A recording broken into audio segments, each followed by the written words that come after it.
Why God let you love the wrong person first? There's a question that almost every broken heart has whispered at some point in life. God, why did you let me love the wrong person? And the answer isn't simple, because sometimes it takes a broken heart to awaken a deeper purpose. You were never meant to love aimlessly. You were never created to chase connection for the sake of comfort.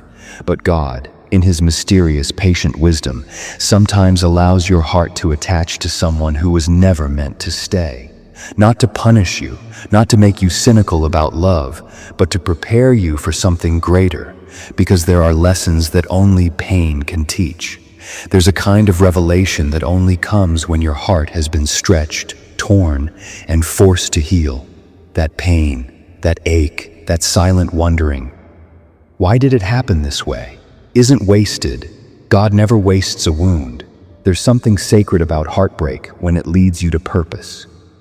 Something divine about loss when it opens your eyes to who you are in Him. When you look back at the one you once prayed for, the person you once cried over, maybe even begged God to keep, you begin to realize something powerful. Sometimes the greatest act of mercy is unanswered prayer. You saw potential, they saw convenience. You saw covenant, they saw comfort. But God, He saw a lesson. He saw a divine turning point. He saw what you couldn't, that the relationship you wanted most was the very thing that would one day lead you back to Him. He allowed you to love deeply, even desperately, not to destroy you, but to teach you what love is not, so you would recognize what love truly is.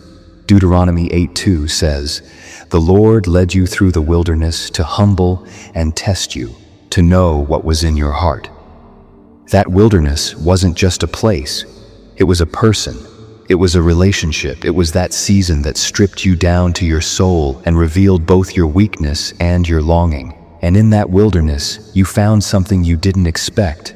You found yourself. You found the parts of you that couldn't save yourself. And that was the beginning of surrender. Because it was never just about them, it was about what God was shaping in you. You had to experience love that was selfish, unstable, and conditional. So you'd stop chasing emotional highs and start craving eternal truth. The wrong person exposes your blind spots. They touch your insecurities. They mirror your wounds. They stir your need for validation.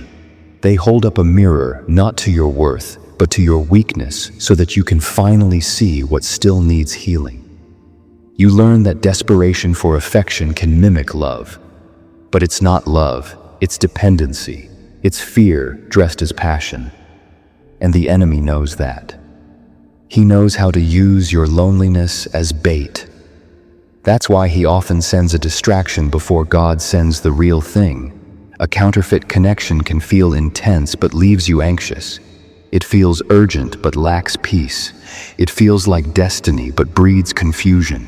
And yet God still allows it.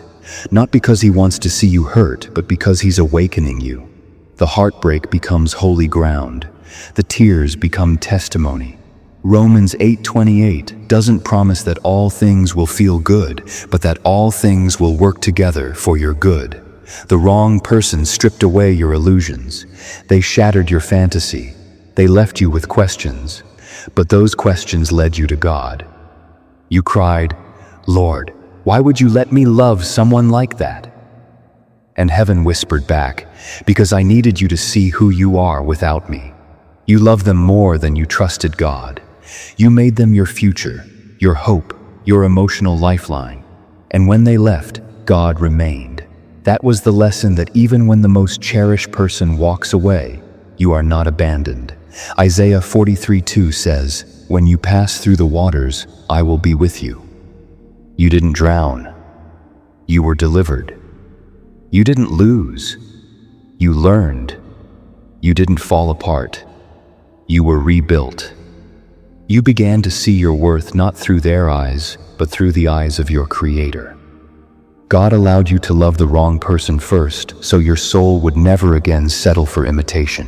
Because real love, the kind God designs, isn't built on chemistry, timing, or passion.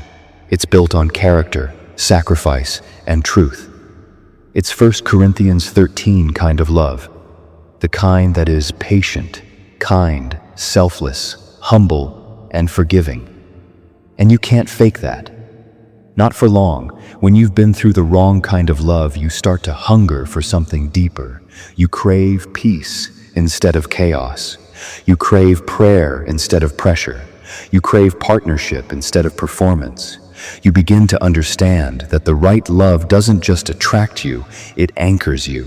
It doesn't just excite you, it edifies you. It doesn't just make you feel wanted, it helps you walk in purpose. And that kind of love always begins with God, because God often becomes most real after your heart's been broken. That's the paradox of faith. He allowed your heart to break so He could enter it fully. He allowed your disappointment so you'd stop idolizing connection and start craving covenant. So you'd stop asking, "Do they love me?" and start asking, "Do they love God?" Because now you understand a person who doesn't know God can never truly love you. Not the way your soul needs to be loved. 2 Corinthians 6:14 warns us, "Do not be unequally yoked." But sometimes we don't recognize what that means until we've already tasted the pain.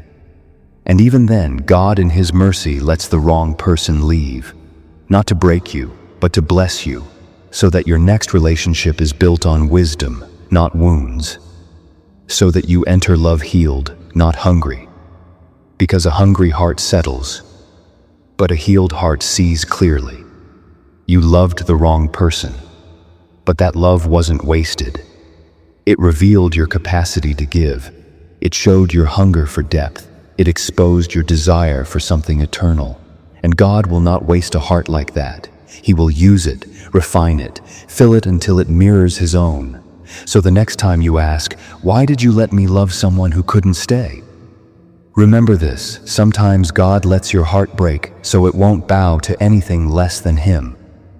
That's not punishment, that's protection, that's preparation. Because one day the right person will come. And when they do, you'll see the difference. They won't pull you away from God, they'll push you closer to Him. They won't make you question your worth. They'll remind you of it. They won't just fall in love with how you look, they'll fall in love with how you pray. Because the right love doesn't compete with God's presence.